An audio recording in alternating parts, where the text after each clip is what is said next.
So welcome to the Lena Launchpad class.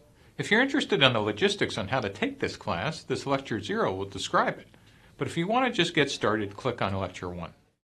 So the good news is there's actually 4 ways to watch these lectures. So a good way is to kind of watch them and use the Udacity discussion forums to interact with other people watching these lectures.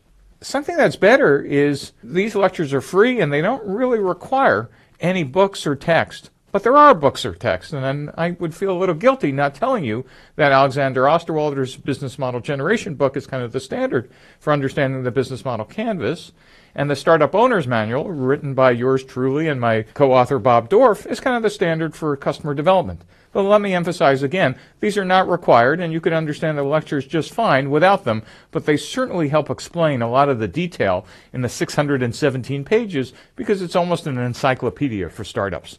Enough of the ad. That's the last time I'll mention buying the text or books.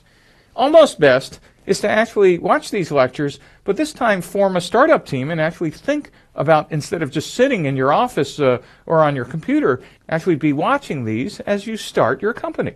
Now, the best way to actually watch these lectures is with facilitators and coaches and mentors.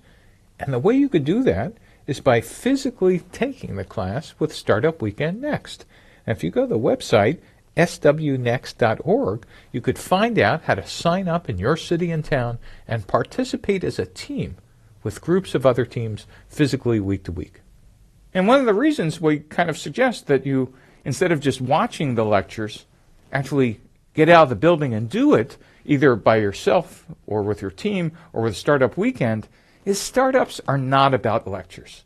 And entrepreneurship is not about your grades, and this class is about the work you do outside the building after you watch the lectures, not how much the lectures you watch. Entrepreneurship is experiential, it's hands-on, and it's immediate and intense feedback.